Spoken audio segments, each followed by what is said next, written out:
Good evening, my followers of fear. I hope you are well this dark and stormy night. And what better night is there than a dark and stormy night to do a little bit of horror reading? So with these candles here, I thought I would read to you from Hannah and Other Stories. Tonight's reading will come from the story What Error Awoke. And I shall read it to you by candlelight. So, here is Canto number 2 from What Error Awoke. Enjoy. Time passed. In the first week of February, Taylor returned from one of his own classes to the GTA office. Finding an open seat, he set up his laptop and made small talk with some of the other grad students while he logged into his email and waited for office hours to start. To all who observed him, he seemed fine. However, as he checked his email, his thoughts were preoccupied. Once again, the student who had collapsed screaming the other day, Jake Dolland, hadn't shown up for class. Taylor wondered where the kid was. Was he in a hospital getting much needed help? Or was he too embarrassed to show up after having a breakdown and wetting himself in class? Taylor knew he wouldn't want to go to class if he embarrassed himself that badly. If he doesn't show up again soon, he'll be put down as having left the class unfinished, he considered. That won't look good on his record. I hope he gets back to class. Though not at the expense of his mental health, of course. Taylor sighed. It was unusual to think of someone this much, let alone someone else he barely knew. Normally, if he was going to think of another human being this much, it would be someone important, like his ex, Yuna Horiguchi. Even after they'd broken up, he'd spent the better part of the fall semester thinking about her and wishing they were still together. They'd been talking about moving in together, but he was busy with graduate studies, and she took on a huge course load for the fall, so he had no time for a relationship, and it ended things mutually.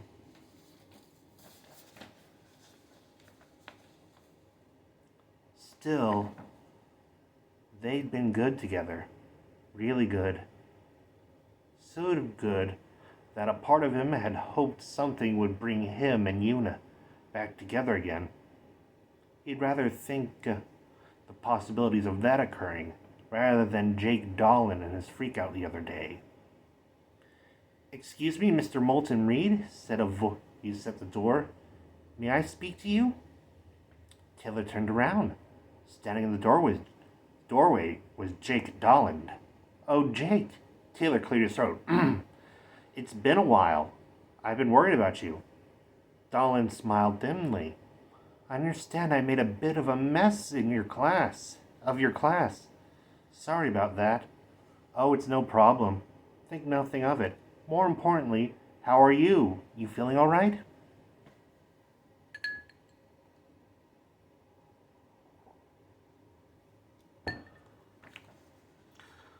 Dolland sat down in a free chair across from him.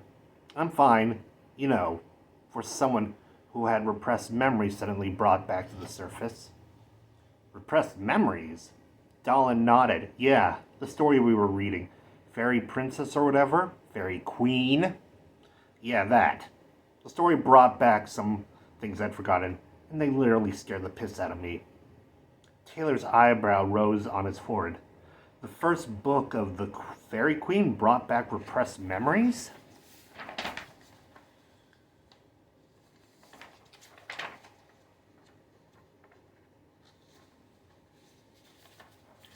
He didn't see how it could. It followed the Red Cross Knight in his quest with the Princess Una. At the point that Dahlan had collapsed, Red Cross and Una had come across the lair of Errour, a monster that was half woman and half snake, and who swallowed up her numerous babies to protect them from Red Cross. Red Cross represented England. Una was an idealized form of Christianity, and Errour and her children were a villainized Catholic Church and its many decrees and edicts. But that was the extent of the story's depth. Really, the first book of the Fairy Queen was just a simple chivalric fantasy story with a lot of Catholic bashing. He didn't see how that could lead to repressed memories being unearthed. The confusion must have shown on his face, because Dahlan smiled wanly. Strap in, because this is one hell of a tale. Taylor leaned in. I'm all ears. Dahlan took a deep breath. Well, a few years ago, I went with some friends to go hiking in the Swiss Alps, as you do when you're 15 on summer break. Taylor had no experience with such a life that allowed for extravagant summer vacations, but nodded anyway. Go on. Well, I went off to take a piss without telling my friends, and lost track of them.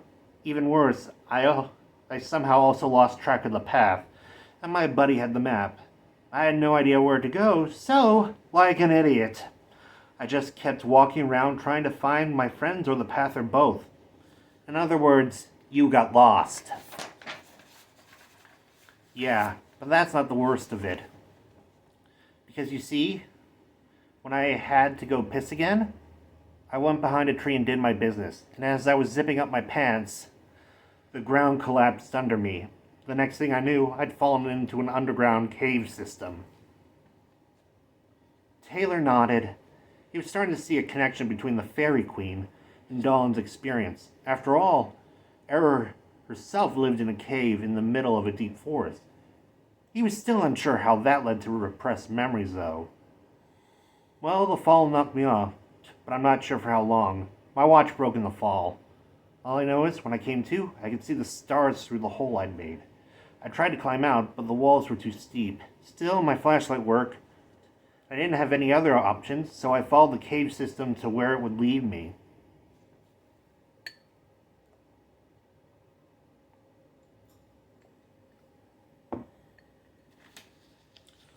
I don't know how long I climbed through those caves.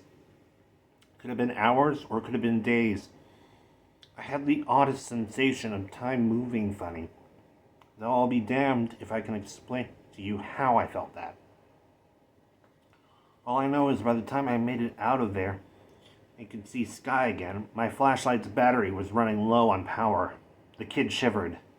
And that's when things got scary. You see, the sky over my head was red instead of black or blue, which obviously was weird. But that wasn't the weirdest part. Not by far. The constellations above my head were unfamiliar, and the trees, they looked like they were made of human skin. He paused, his face terror-stricken again. For a moment, Taylor thought the kid was done, but then he continued after taking a deep breath. I was confused and scared, but I kept walking. I guess I hoped if I kept going, I'd find something familiar. When walking through hell, just keep walking, you know? But as I got deeper into those creepy woods, things only got creepier. I kept seeing these creatures. They kind of looked like those dinosaurs with armored backs and clubs on their tails.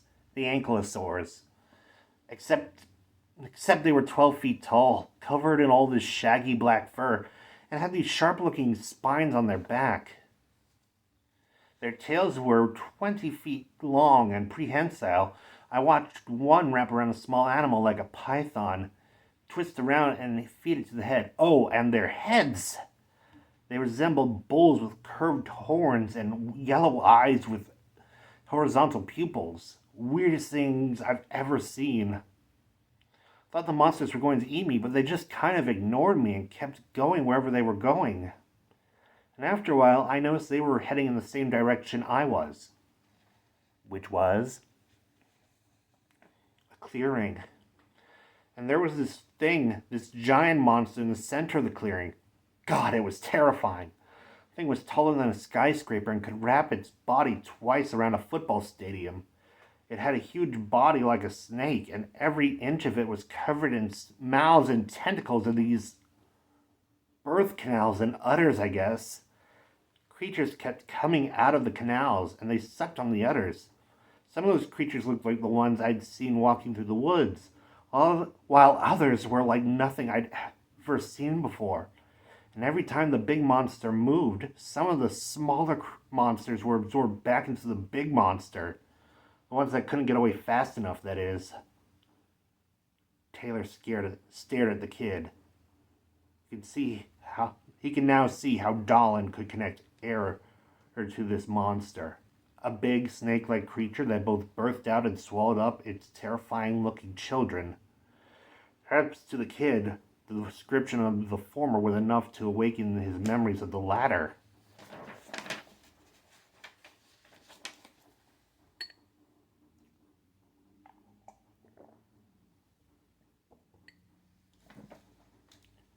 There was no way this mega monster, or any of the other monsters Dolan had said he'd seen, however, existed. Even Taylor, who wrote fantasy and historical fiction, and had wished his life was more like a fantasy story, would never believe these creatures were real. The giant monster itself was beyond impossible. A monster of that size would never be able to stand up under its own weight or get oxygen through its circulatory system fast enough to survive. That was reality. Taylor was pulled from his thoughts when he saw Dolan was waiting for a reaction from him. He cleared his throat. Sounds like one hell of a monster. I can see how Errour could awaken those memories for you. Yeah, but that's not the end of it, Dolan replied. Because then I looked at its face. At her face. The big monster was female, and she had the same horned bull-like head as the other monsters, right down to the eyes, which was how I knew. Knew what? That monster was the mother of the other monsters. Maybe the mother of all monsters. That's why she was older than time and the earth and maybe the universe itself, and I was just a bug passing through her forest. I was terrified of her. Dolan's voice rose an octave. Then he went quiet, shivering. For a moment, Taylor thought the kid was going to have another fit and prepared to jump in and tackle him to the ground. He breathed a small sigh of relief when Dolan continued talking. I'm not sure what happened after that. I blacked out, that's for certain. When I came to, I was in a hospital in Zurich and had been missing for about 2 weeks. I got sent home after I was discharged. My parents took me to therapy, but I didn't remember a thing and didn't seem any worse for wear. He paused. Until class the other day, that is. Taylor wasn't sure how to respond. Should he say that the story sounded terrifying? Asked Dolan if he was okay now and what he planned to do next? Make a crack about smoking some bad grass? Before he could decide, the kid stood up. I'm leaving for Nevada tomorrow. I'm going to get away from it all for a while and try to figure things out. I just wanted to let you know what happened to me and why I interrupted your class. That's the only reason I came here today. Taylor blinked, stunned. Oh, well, I hope it works out for you. Best of luck while you're out west. Dolan didn't respond, but instead walked out of the room. As he turned the corner and headed in the direction of the stairs, Taylor noticed for the first time a tattoo of a strange symbol on the back of his hand, a geometric design with a large triangle and circle at its center. Had that been there before? Taylor didn't remember seeing it the other day when he and John held Dolan down.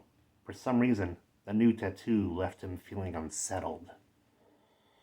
More importantly, though, how the hell was Taylor supposed to process what he'd just heard? Dolan had blamed his fit on an imaginary monster that bore a passing resemblance to Errour from the Fairy Queen. Now he was going to drop out and head west, all of which he'd imparted to Taylor over the course of 10 minutes. Talk about mental whiplash.